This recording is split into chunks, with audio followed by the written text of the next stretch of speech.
I'm Tamara Scott. Thank you for listening to Truth for Our Time as we help you live God's Word in today's world. Our hope is that we help you when the headlines hit home. What do we talk about? A little bit of everything, because life is full of everything and sometimes without warning. But our belief is that if God expects you to live through it, He's directed you how to do it. So thanks for tuning in with us. We thank those who watch us live, and we're usually live Fridays at webcast1live.com, webcast1live, 1 being spelled out like the number, webcast1live.com. Fridays, 10 a.m. However, as I'm telling you that, you may not be able to find us there live because we're pre-taping a little bit. I hate that. I apologize for that. I love to do the show on a regular basis, and I love to do it with current events.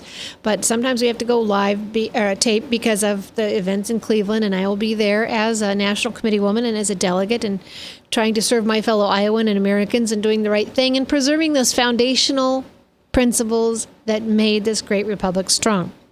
If you're listening on 99.3, we thank you. At noon on Sundays is when the show is heard in Central Iowa on the Truth Network. I have to say, surprisingly, it floored me when we were taping a couple weeks ago. We were actually doing the show live a couple weeks ago, and Mac was in studio. We thank Mac for sharing the studio with us. Came running in and said we had 24,000 people. At that point, it was 23,991 people watching live at one point on the show. I had no idea. So if you're joining us online, thank you. And you're welcome to join us. And we love you being with us. And we've talked about a little bit of everything. We're at a very serious time in our nation. There's turmoil. There's unrest. The headlines can make us uncomfortable. We know things aren't going right. We know things are not the way they should be. And yet so many people are not sure or uncertain what we should be doing to get things fixed, to correct things that sometimes seem so big and so out of our control.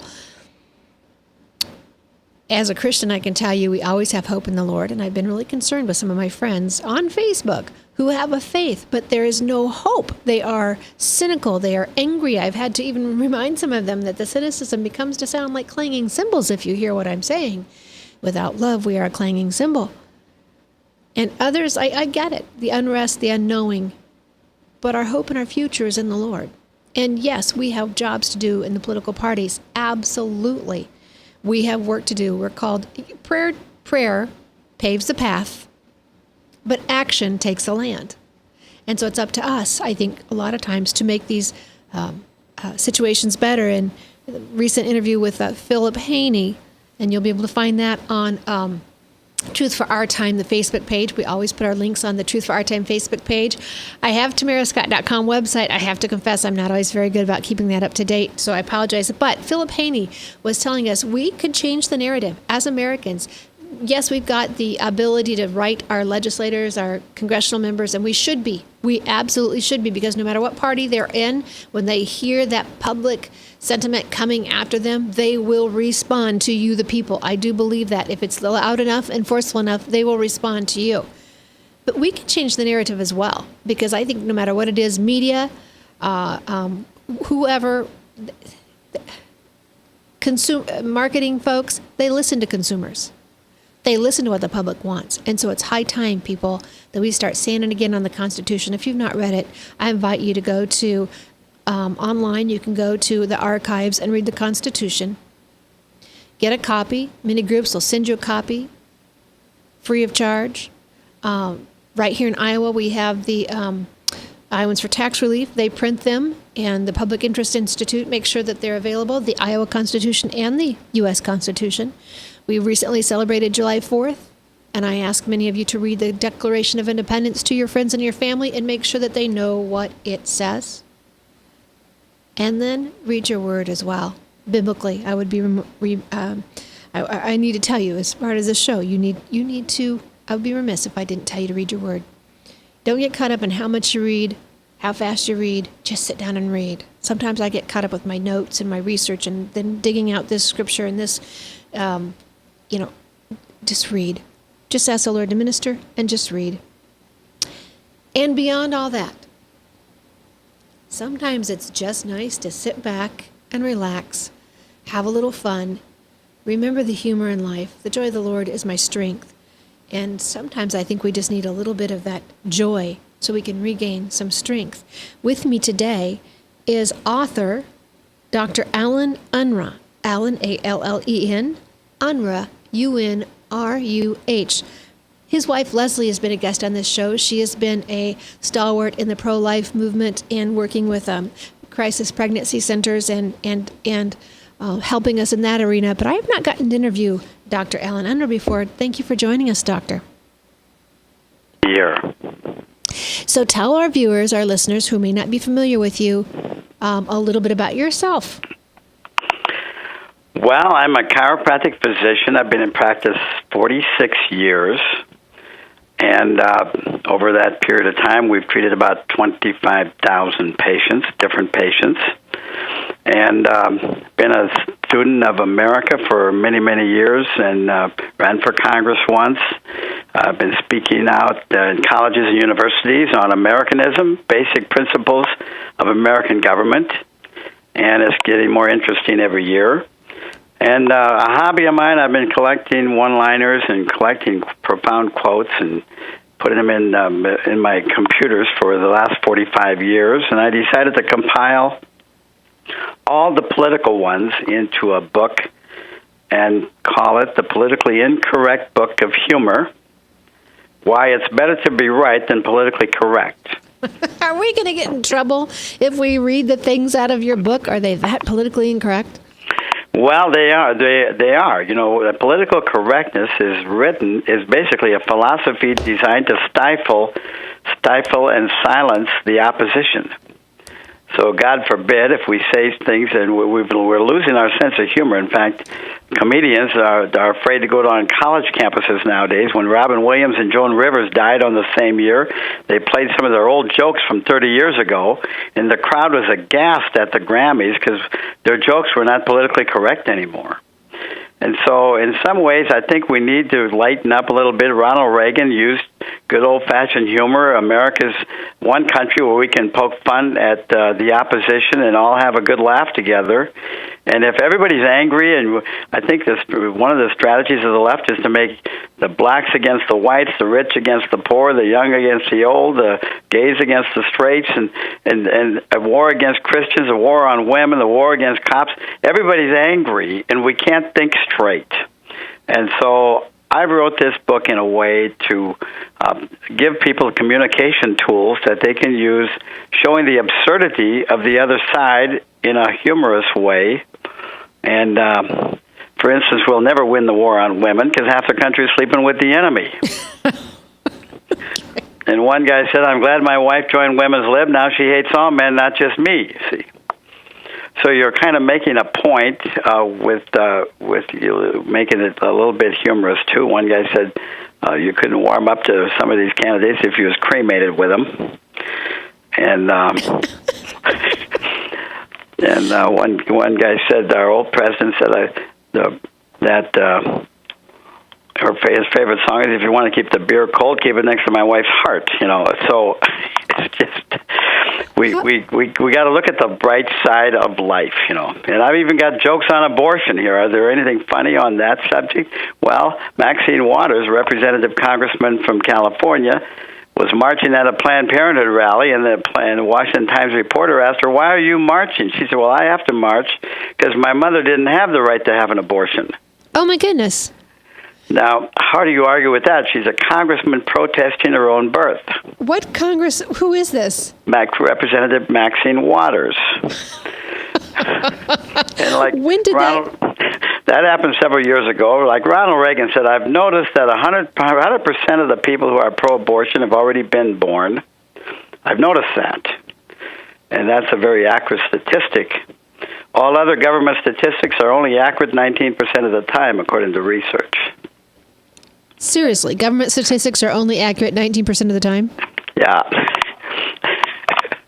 Of course, that's a government statistic. It shows the absurdity of statistics, I guess. How long is it taking you to collect some of these writings? Oh, 45 years. I turned a lot of headlines into humor to show the absurdity of the arguments, like on economics. It's been about 45 years of research into this, but there's no other book on conservative humor on the market. I mean, you go to Barnes & Noble, you go to any bookstore. For our side, there's not much, and really there's a lot of material that we can use. I mean, there's been no speed up of the slowdown, and the Republicans are trying to get a slight decrease in the increase in spending. But the Democrats will say the sky will fall if we do that. So Republicans are trying to make things worse slower, while Democrats are trying to raise the level of suffering to a higher level.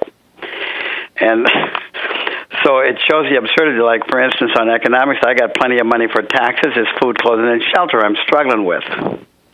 We just, we're born free and taxed to death.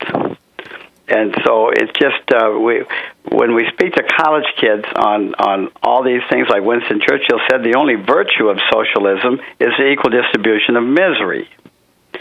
Now, there's 3 vices to socialism: breakfast, lunch, and dinner. Because there's hardly a socialist country that's feeding their own people. In fact, 80% of college kids in Europe live with their folks. And it's getting to the point where 50% of our college kids live with their parents because they can't find a job. So these are serious subjects, but we need to present them in a way that the other side doesn't know how to answer the question. And it's keep it in brief, because we live in a day and age of Facebook and Twitter and YouTube. And if you don't make it quick and don't make it brief, they're not going to take the time to read long articles. You're right. You're absolutely right. If it doesn't have a meme, most people won't look at it. If there's not a photo, most people will never pick it up or open it to read it. I know. So you've written this book. Dick Bott, friend of ours, says, "Dear friend, Dr. Alan Runda speaks boldly and without compromise, all wrapped up in a blanket of laugh-out-loud humor. I highly recommend this book to everyone with its insightful wisdom and truth." So how can folks get your book? Well, they can go to makeamericalaughagain.com. Makeamericalaughagain.com. It kind of follows Trump's motto, and they can see the information on it. We've also got it on an audiobook, so people who commute to work, if they're driving a half hour or an hour, they can listen to one-liners on a wide variety of subjects. And not 100% of it is jokes. A lot of it is serious quotes, but we're still trying to make a point, because using the right and collecting an armament of humor is really critical in this day and age. Humor is a deadly weapon. I mean, the last words of Ronald Reagan could have been, "I hope you guys are Republicans." Right. I mean, in his last breath, he cracked a joke. Right. When he lost half his blood and the bullet missed him by 1/8 of an inch. Yeah. And he still used humor. And, you know, it's the shortest distance between two people. And I think we need to look at the bright side of life and optimistic, because we know how it ends anyway. And so it's hard to do sometimes because of all the stress people are under. 60% of drugs are not prescribed to treat disease. They're prescribed to treat people's emotions. And so MD stands for more dope sometimes. Everybody, whatever the problem is, there's a pill for every ill, a potion for every emotion. And so we consume more medication than the rest of the world combined together, but we're not thinking straight. You're absolutely right. We've done the shows on this several times. Back in the early, I'd say 2006, 2007, we were doing shows on the dangers of prescription drugs. One, it started out with the drugging of the children, the ADHD drugging, and we were warning parents at that point of the long-term ramifications of these drugs. But since then, Alan, we now know that parents are giving drugs to 6-month-olds, and some are getting SSRI payments for it. So now we're literally selling our children or their potential for a payment from the government in many of these instances. And so you are absolutely correct when you say potion for the emotion. We have got to get a grip on this and get away from the overprescription, the drugging, and you being a doctor, you can address this. You've seen it in your practice, and some of you may be hearing the music, so we're going to go to break here shortly. But we'll be right back with Dr. Alan Unruh, UNRUH. The book is called Humor, Dr. Alan Unruh, The Politically Incorrect Book. Stay tuned. We'll be right back after these messages. You're listening to Truth for Our Time, 99.3 FM.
Credit cards are like grandkids. They love you, sometimes get out of control, and it's fun to get a new one. Who can stop them from piling on? Hi, I'm Tom Coates with Consumer Credit of Des Moines. At the end of the day, you can return the grandkids, but you're stuck paying off bad credit card debt. We'll help you put the fun back into using credit cards responsibly. Right, kids? Yeah! If you need help getting credit cards off your back, call Consumer Credit of Des Moines. Hi, my name is David Burrier, your Hope Coach.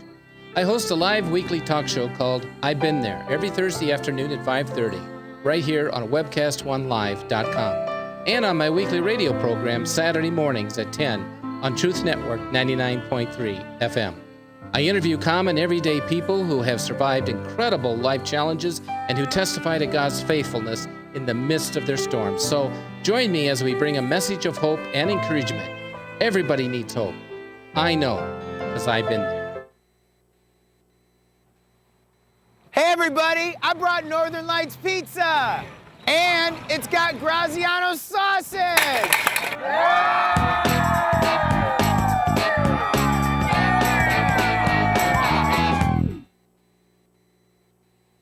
Rock and Prevention is celebrating 25 years of creating a caring community. We want to say thank you to the tens of thousands of Rock High School mentors that have carried our message of health, love, and encouragement to over 1.5 million children, teachers, and parents. Our mentors teach children methods and skills to prevent bullying and drug use. Thank you to all the school administrators, teachers, and counselors for the opportunity to serve you. Rock on, fair citizens, rock on!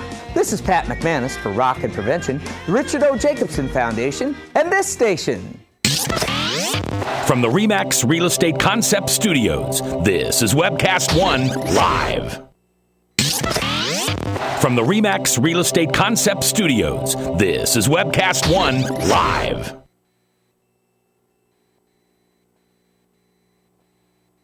Tamara Scott, you're listening to Truth for Our Time, helping you live God's Word in today's world, because if He expects you to live through it, He has directed you how to do it. So, here we are talking with Dr. Alan Unruh. He's written a book called The Politically Incorrect Book of Humor. And Dr. Alan Unruh, you've written several books. This is not your first. Give us some names of some of the other ones. Well, I wrote, if the government doesn't get off our backs, the whole country will need a chiropractor. And then laughter is the best medicine. And we wrote one, So You Think Your Job's Bad, on work, humor, and then one called Adversity, how to deal with adversity in life. So it's just kind of a hobby, putting together profound thoughts of how to deal with different types of things in life. And one thing I've learned is, Oliver Wendell Holmes said the main job of a doctor is to keep a patient in good humor until nature has a chance to heal him. Because it's easy to get depressed, and people look for the quick fix. Now, I just was reading that Obamacare has a new emergency number, 1-800-YOU-DEAD. Just call that number. 1-800-YOU're-BAD? 1-800-YOU-DEAD. You're dead. Yeah. And they've got a new drug out that's approved by the IRS. It's called Send-It-Tall. Send-It-Tall. And if you got a toothache, smash your thumb. You forget about the toothache. And if you get a constipation, they send you a picture of Nancy Pelosi. But anyway, undertakers are excited. They're going to make a killing. Cute. and you can die of old age about 20 years younger. So doctors are taking Prozac every 6 patients that are providing the care. HMO stands for hand the money over. And anyway, it just doesn't work. You know, they promise everybody's premium is going to go down $2,500, and we're going to cover 40 million more people. Do you get to keep your doctor, keep your insurance? Well, you can say anything, but the Indian Health Service, they've just shut their emergency room down 2 years ago. Who did? The Indian Health Service. Okay. In South Dakota, so you can't see a doctor, and you look at 95% unemployment on the reservation. This is where the government takes care of people from the cradle to the grave, womb to the tomb, basket to the casket, see. And the suicide rate's about 100 times the national average. So just socialized medicine, Karl Marx said, is the cornerstone of communism. It's the only surefire way known to control the people. Because then you were all wards of the state owned by the state. And so people vote for it because there's always free cheese in a mousetrap. It sounds great. Along with shekels come shackles. And I compare it when the devil said to the Lord, if you give me your soul, I'll give you the world. Well, they say, give us your freedom and your liberty and your money, and we'll take care of you. Well, government security is a myth. Maximum security, by the way, is a prison. You can have 4 walls around you. They feed you 3 times a day, but you're not free. So you can't have it both ways. And too many people nowadays, they want government security instead of liberty, now realizing they're voting for their own destruction. You're absolutely correct. And you are giving us, as I'm listening to you, I'm writing some of these things down. You're giving us truth, but you're doing it in such a humorous way that I don't think people would be as argumentative as they seem to be otherwise. I had said in one of our other shows, and I think I said at the beginning of this show, people have been so angry on Facebook, good Christian people who should know better, who should have hope in the Lord, who should be able to give witness and bear love and the hope of the Lord to those who are watching, have been so angry themselves online that if they spoke the truth, you would have to ask, is there light? Are they living the light of the Lord? Is it illuminating or is it alienating? Exactly. You're right on target. So we've got a big job. 39 million Christians didn't vote last time. We're losing our country by default. And as like Bonhoeffer said, indifference to evil is evil. Not to speak of... I just lost him. Do you have him? Dr. Unruh? We're still... Okay, there you are. Are you there? Okay, I'm here. Yeah. Don't know where you went, but we like that point. You were just talking about Bonhoeffer. What is it? To indifference to evil is evil. Indifference to evil is evil. Not to speak is to speak. And in times of moral and economic crisis, silence isn't golden; it's yellow. That's right.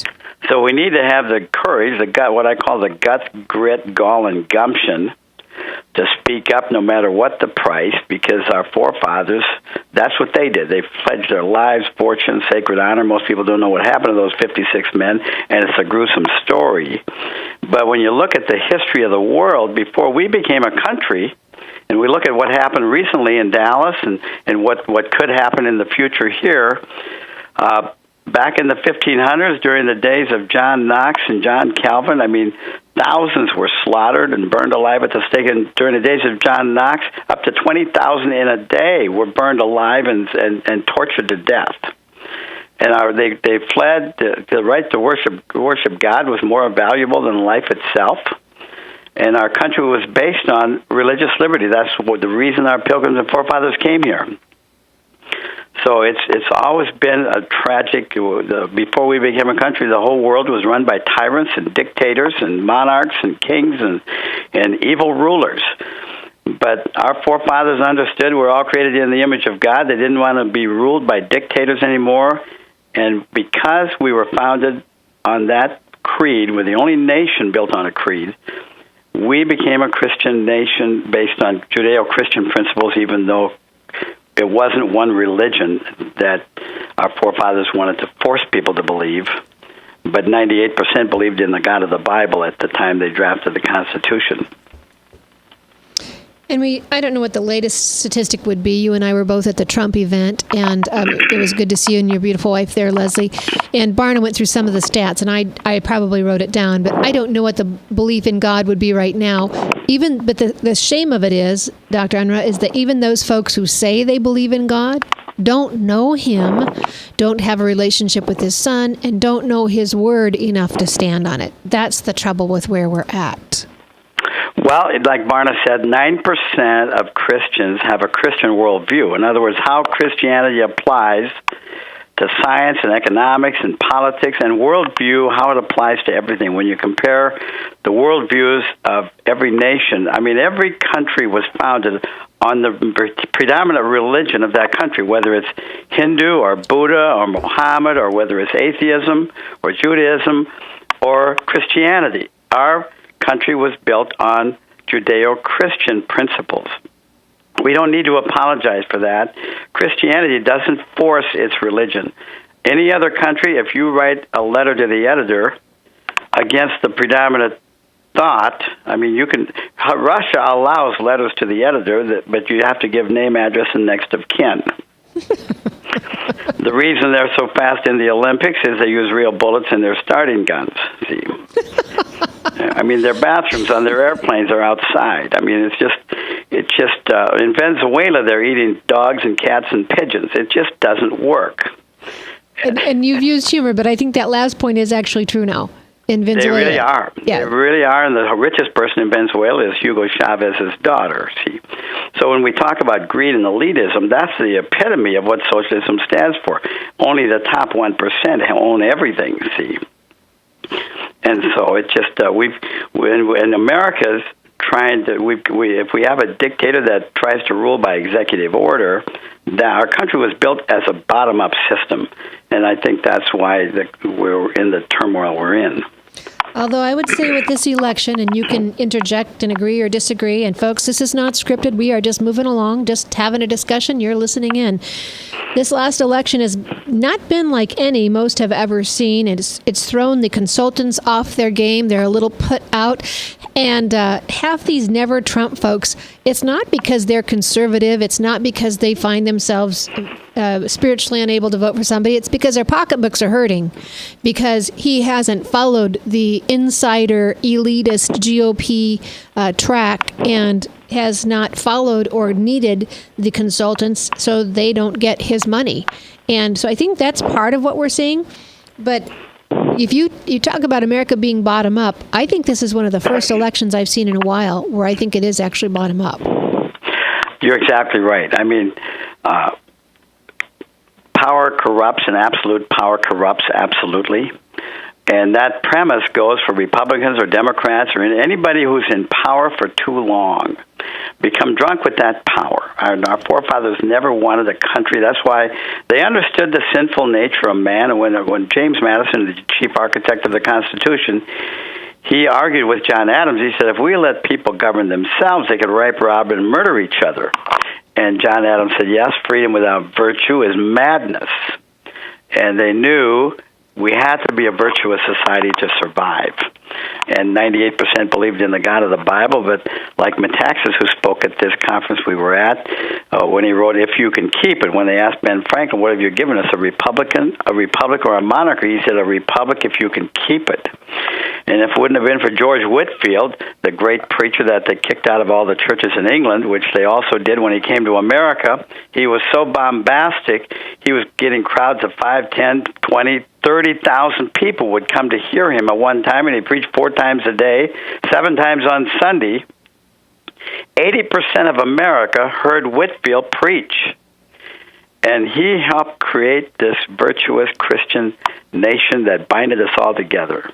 And when de Tocqueville came after the French Revolution that rejected Christianity, rejected all religion, and it was a bloodbath, he came to find out how the American Revolution was working, and we were flourishing.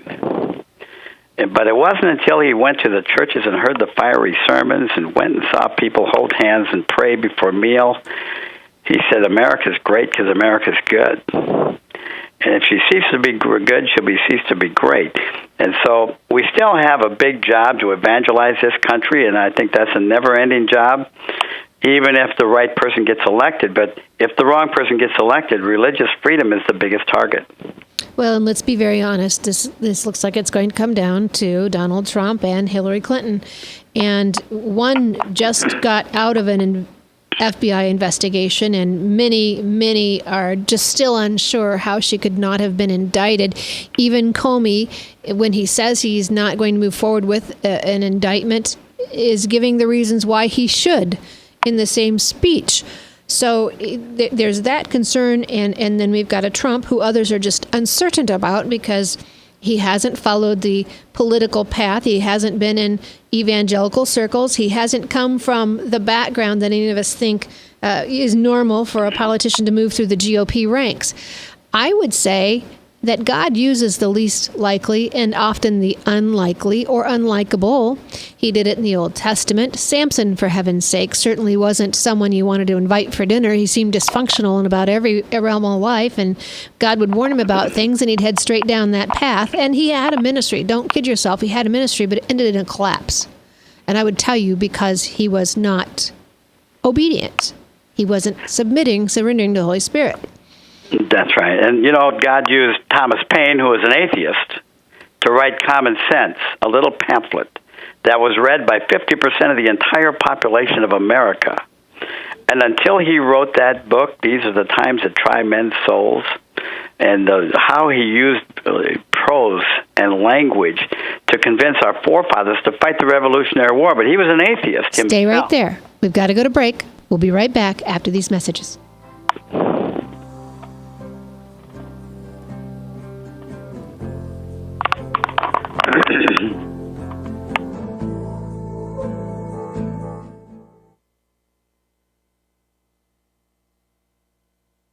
Northern Lights Pizza's amazing garlic butter makes amazing breadsticks. Now available in 12-ounce bottles at Northern Lights, Hy-Vee, and Graziano's. Northern Lights Pizza. I'm Brian Leach, owner of Service Legends, and my position is Chief Talent Officer. I'm Nicholas Wonderscheid. I am Bernie Homs. And I'm the Service Manager. Marketing Director and Client Relations Manager. Everything that we do is about ensuring that we exceed your expectations. Our clients are important to us. 100% satisfaction. We're not just focused on heating and cooling. That's the easiest part of our job, actually, is fixing furnaces and air conditioners. Everyone that we come in touch with, we want to improve lives. Bottom line is, we've got our installation guarantees, 25% energy savings guarantee, comfort guarantee, temperature selection guarantee, property protection guarantee. 100% satisfaction guaranteed, fixed rate or it's free. All of those guarantees are backed up with a 100% money back guarantee to hold ourselves accountable to making sure that you get what you're after. Just fixing the problem today. If they have another problem 5 days down the road, it's still fixed rate or it's free. We use what's called straightforward pricing. Our technicians are going to give you an exact to-the-penny price on what it's going to take before they move forward with any repair. That way you know what to expect. It's the same price every day. No surprises. If you get off work at 5 o'clock in the afternoon, you come home, you realize that, my furnace is broken. Now you need to call somebody out that night. You shouldn't have to pay more for that. We're guaranteeing service 24/7. We run afternoons, evenings, nights, weekends. We're staffed to work that. Phone rings at 3 in the morning. You'll get one of our representatives answering the phone every time. We're not sending you out to Timbuktu in some call center. It's our Service Legend team members, our mission control team. I'll take a call anytime. And then they answer the phones the same way during the day as they do at night. It's a great day at your service company. How can we make you smile? That's the only way to provide true 24-hour service. When you're able to let somebody actually live in their home safely when they weren't able to do that before, where they don't have to stay up at night and worry about, is the heat going to come back on? Are we going to freeze the pipes? Is the baby in the room next door going to be sick because they got too cold? When you're able to help somebody overcome challenges like that, that's impacting a life. That makes a difference. I get goosebumps thinking about it. I love the team. I love the people that I work with. We have fun, but we work hard. I call them my ambassadors of legendary service. If you can just envision what that is, that's who we're sending to your home. They literally will call in, pick up the phone and call and say, hey, I want to talk to your manager. And I get on the phone, they're like, that technician that was at my house was the greatest technician ever. That's cool to me. We want to brighten people's days. Every person that we have going into the house has gone through an extensive background check. Drug testing, we have a very thorough interview process that 1 out of 140 people make it through. If we promise you something, that's what you're going to get, no matter what. We're here when you need us to protect the safety and comfort of your family. If you're not happy, we're going to make it right. If we're willing to put 100% money back guarantee on what we do. What type of work do you think we do? Give us a call. We're there for you 24/7, 365 days a year. Enough said. From the RE/MAX Real Estate Concept Studios, this is Webcast One Live.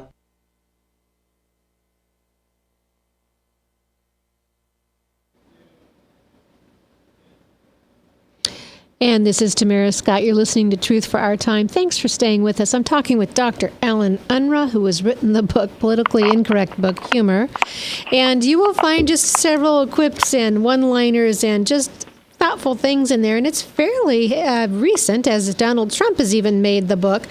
But, Doctor, we were talking about on our way out how God can use the unlikely, the least likely. And you brought up the fact that he used Thomas Paine. And in his early days, Thomas Paine may have been a believer, but there is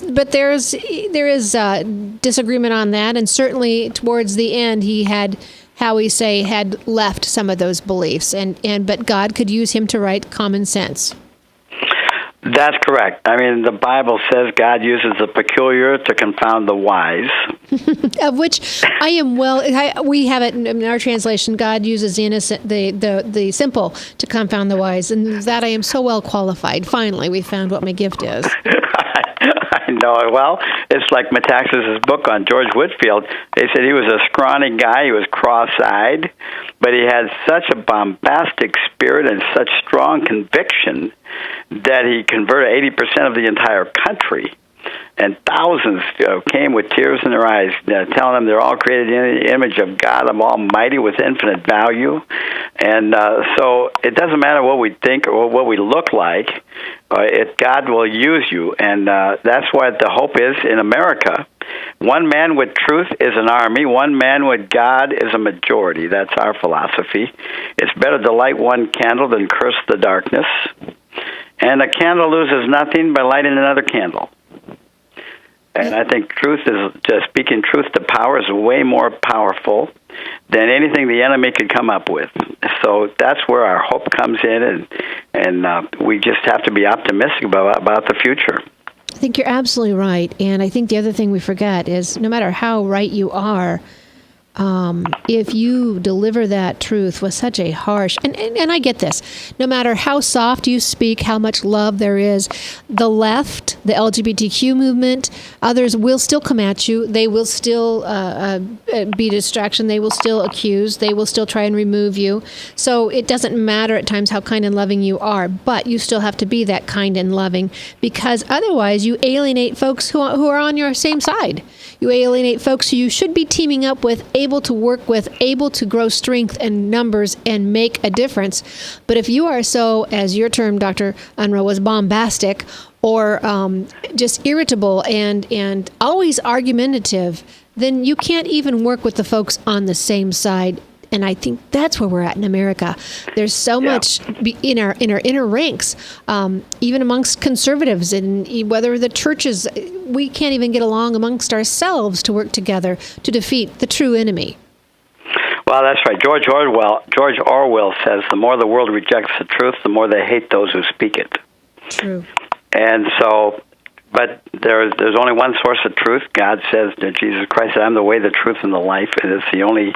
And we have to stick to that, and that's where we have to speak it boldly and unapologetically, and it might take some sacrifice. I mean, let the persecution begin. It's just part of living a righteous life.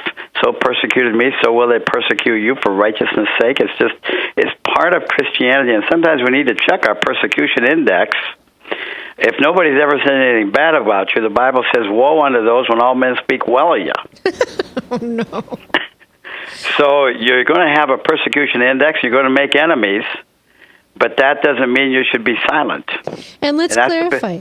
Go ahead. Go ahead. Well, that's the problem in the church, too. Pastors today are often too timid in speaking the truth because that might offend people. And where did this right not to be offended come from? I say a pastor's job is to comfort the afflicted and afflict the comfortable. And so if people are realizing that some of the things they're doing are wrong, if nothing's wrong with anything anymore, we're watering things down to where it's all lukewarm, and that's not what the Bible teaches. Absolutely not. And when you say bring on the persecution, look, folks, we're not just going to sit here and take it. You ought to be out there making sure it doesn't happen. Dr. Unruh, I hear people say, I've read the end of the book. This is the end of the story. I know how it ends. And they're just waiting for the world to collapse. And to me, that is irresponsible negligence. We're here to do God's work. And it says Jesus will return when his enemy is his footstool. Maybe we're supposed to be the ones subduing the enemy. That's right. You're right on target.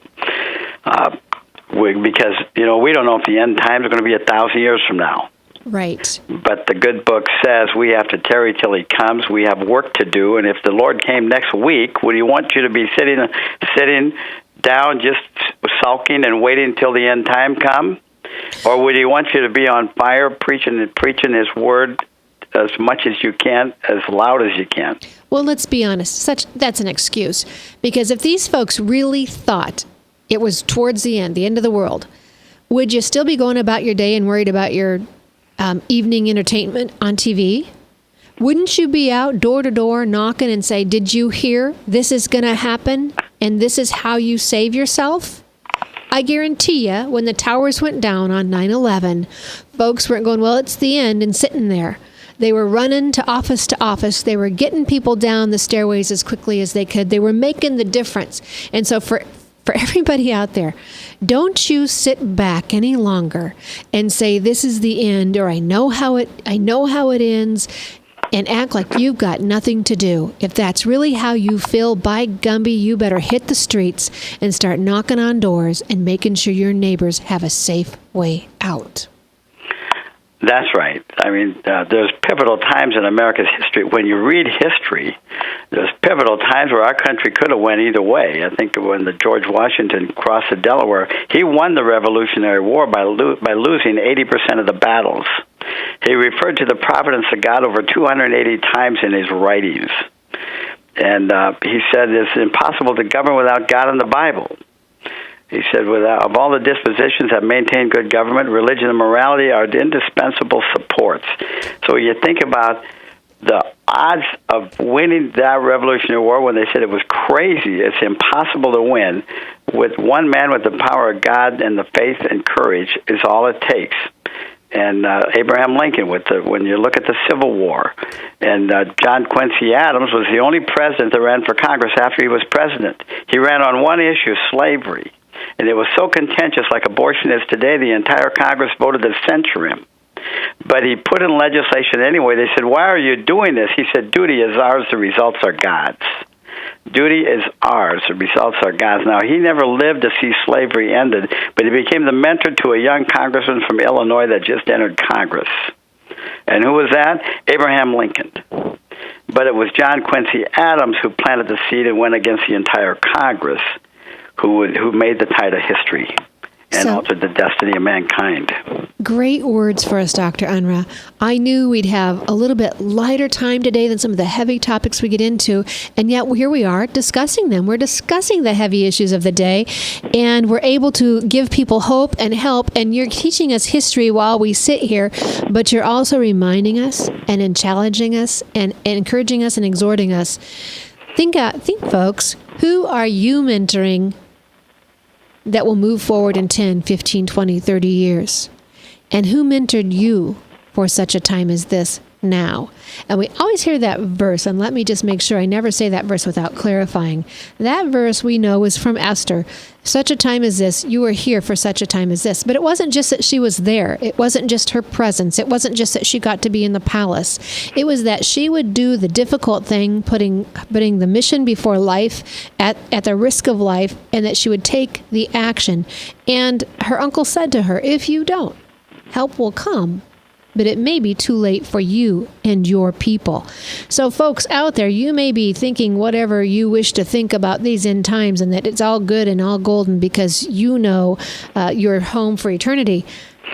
But you may have to endure a little while longer here on earth. And if you don't help get involved in some of these civic issues and some of these cultural issues, whether it's the schools, the transgender bathrooms, the business owners being sued for their First Amendment rights, people running for office that may not meet your level of religiosity or Christianity, but they are the best thing out there for this nation. If you don't get involved and help with some of that, you're part of the problem. You're absolutely part of the problem. We've got to go to break. I hear the music. When we come back, we'll continue more conversation with Dr. Alan Unruh. The book is The Politically Correct Book of Humor. Stay tuned.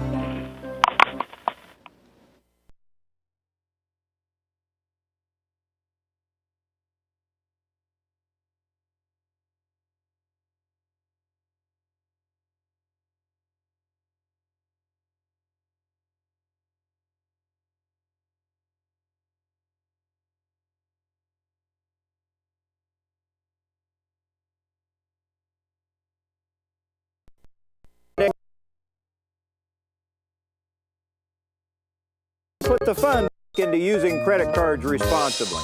Right, kids? Yeah! If you need help getting credit cards off your back, call Consumer Credit of Des Moines. Rockton Prevention is celebrating 25 years of creating a caring community. We want to say thank you to the tens of thousands of Rock High School mentors that have carried our message of health, love, and encouragement to over 1.5 million children, teachers, and parents. Our mentors teach children methods and skills to prevent bullying and drug use. Thank you to all the school administrators, teachers, and counselors for the opportunity to serve you. Rock on, fair citizens. Rock on. This is Pat McManus for Rockton Prevention, the Richard O. Jacobson Foundation, and this station. Northern Lights Pizza, your home of the tasty crust. Our garlic butter sauce now available in 12-ounce bottles at Northern Lights, Hy-Vee, and Graziano's. Northern Lights Pizza. Hi, my name is David Burrier, your Hope Coach. I host a live weekly talk show called I've Been There every Thursday afternoon at 5:30, right here on webcast1live.com, and on my weekly radio program Saturday mornings at 10 on Truth Network 99.3 FM. I interview common everyday people who have survived incredible life challenges and who testify to God's faithfulness in the midst of their storms. So join me as we bring a message of hope and encouragement. Everybody needs hope. I know, because I've been there. From the RE/MAX Real Estate Concept Studios, this is Webcast One Live. From the RE/MAX Real Estate Concept Studios, this is Webcast One Live.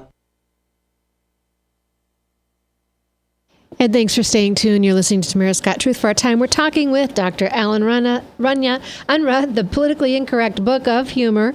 And we thank you for joining us today. I'm just reading through some of these quotes. My goodness, the problem with today is the future. That was Richard Daley. I don't need a blankety-blank tax cut. I've never worked a bleeping day in my life. Joseph P. Kennedy III. So, you know, here we are talking about all these issues of the day, and this is the book that folks can order. Give us those. Tell us where they can get it again. They go to MakeAmericaLaughAgain.com. MakeAmericaLaughAgain.com to get the book with all the quotes, and he deals with everything, 150 different topics. You've got clever little sayings that can help people open conversations and start the conversation, because whether it's evangelism or politics, it really needs to be a conversation, not a presentation. That's right. Winston Churchill said, wit is the salt of conversation. It's not the meat and potatoes, but it's the salt. I went to school to develop my wit, but unfortunately only attended half the classes. But it's still better than a dimwit or nitwit. So I guess when I die, I'll be at my wit's end. We try to spice it up a little bit, and that makes it more interesting. But I'm thinking people nowadays too often are looking to government to solve all their problems for them. I want them off my back and out of my wallet and let me solve my own, because that's the only way you learn. That's the only way you develop character in life. And George Washington said, government is not reason, it's not eloquence. It is force, like fire. It's a dangerous servant and a fearful master. And D. James Kennedy used to say, the role of government is to be a watchdog to be fed, not a cow to be milked. And so too many depend on government, and the most immoral thing about that is you never have the incentive to develop your God-given knowledge, talents, and abilities that you were created for, because we become a welfare state, a dependency society. You're absolutely correct. You brought up the Indian reservation, and you've hit the perfect example. When government takes care of you, they take away your purpose. They begin to tell you what you can and cannot do, or what is permissible. These folks who think free education is going to be a good idea will find that only the certain few they decide will be able to allow or to go to school, and then the schools will be dictated of which ones they can and cannot attend. You hit it on the head. Look to your nearest Indian reservation and see what happens when government takes care of you. Well, yeah, I spoke at a Reclaiming America conference with Governor Huckabee once, spoke right ahead of me, and he told a story about his daughter when he was visiting Israel. And he wanted to see the Holocaust Museum, and he thought, she's kind of young, she's only 11 years old, but I might not have this chance again, so if it's too hard on her, I'll just leave. But I want to see this. So he took her in, and they walked in the first boxcar, and you can almost smell the stench of what went on during that period when you walk in there. Mm-hmm. And he said they visited every exhibit. And he said, I held her hand, and we read what was at every exhibit. And he said, we never said a word for 2.5 hours. We just walked to the next exhibit and read the exhibit. He said, at the end of the tour, there was a place to sign your name and make a comment. And he said, my 11-year-old girl stepped on the step stool and signed her name, and she started to write in the comments section. And he said, I thought, what is she going to say? She's 11 years old. I was so curious. He said, and she wrote 5 words that will burn in my heart forever. She wrote, why didn't somebody do something? Mm. Why didn't somebody do something? And from an 11-year-old perspective, we wonder, so many of us are passive. We think, what am I? I'm one person. I can't do anything. But 95% of the churches were silent during the Third Reich. And as you and I have been talking, if we would work at focusing on the real issues and not our petty little differences, we could join forces and it wouldn't be just one. But maybe you are that one. And if you're thinking only me, if you think one person can't make a difference, you've never been in the tent with a mosquito. One can make a difference. That's right. I say each one teach 10. And all of a sudden you've talked to 10, and those 10 talk to 10. And that's how the country's won. And I would ask each of us before we talk to pray. And I mentioned this ministry often, Gary Miller, talk less, pray more. And you've heard from several of our guests in the last couple of weeks, MASIF, Pastor El Masih.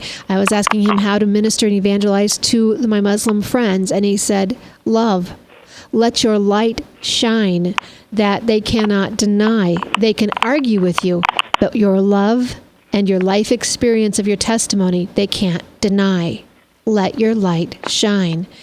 Pastor Unruh, we're to the point where some of these folks out there who are supposed to be on our side are so negative, I say if they went to a desert island, they'd have to start their own church, and then they'd have to leave and start a different church. That's exactly right, because they couldn't get along. Well, you agreed what God hates is those who sow discord. And those sow discord among the brethren. He hates those who shed innocent blood. And he's gave us a great commission. And, our country's proof we're still the greatest. We could quadruple the problems in America. We're still the greatest land in all the world. And the last bastion of hope, we're a shining city on a hill. And, it took a few phone calls to stop the transgender movement in South Dakota. And it's just a few citizens got together and wrote to the city council and got the attorney general to file a lawsuit. And before you know it, they have to drop the whole thing. And so that it's just everybody being involved in the country. I always say what you do for a living is your frame around the picture, is a picture inside the frame. But our Christian foundation and the free enterprise that gives you the freedom to work are the frame around the picture. And if the frame gets destroyed, the picture goes with it. So we all need to spend a certain amount of time, money, energy, and effort in protecting that frame, that foundation. If the foundation's destroyed, what will the people do? And that's what our goal is. And you touched on it, and I jumped back to that poignant illustration of the reservation, but you touched on folks not being able to even do the gift of God that God has given them, the production. We've been made in God's image. God is a producer. He's a creator. And we too have been given gifts to go forward and produce. And that's the issue we're seeing with so many people today. They don't feel like they have the ability or the freedom to do what God has given them, the gifts. They're just not in the calling zone where God has put them or called them to be. And so I think that's why we see the unrest amongst so many out there. And if we could get away from this stranglehold that education and degrees seems to have on people and just allow folks to go into the fields where they want to go without these pipelines of education shoveling them one track or another. Dr. Alan Unruh, you've unleashed a variety of topics on us today, and I'm so thankful for what you have given us. The book, Make America Laugh Again.com. No, that's the website. Yeah, but that's the book. That's where they can go and get the book, is MakeAmericaLaughAgain.com. And the book is called The Politically Incorrect Book of Humor, Dr. Alan Unruh. And if folks want to get a hold of you and have you come to their area? Well, when they go to the website, they've got the contact information. I'll be glad to speak to any group, church groups and different rallies, and we'll be glad to help give an interesting and exciting and positive message. All right. Well, we have to wrap up this program, but Dr. Unruh, I thank you, one, for taking the time, being obedient. God gave you this fun humor, these quips. You wrote it out for the rest of us to enjoy. Thank you for that. For those of you who are out there listening, what is it God's telling you to do today? What should you be obedient and take the issue to go and do? And Goose, are you telling me I've got 30 seconds after this, or we're done? 1 second, we're done. Be encouraged. Never be complacent.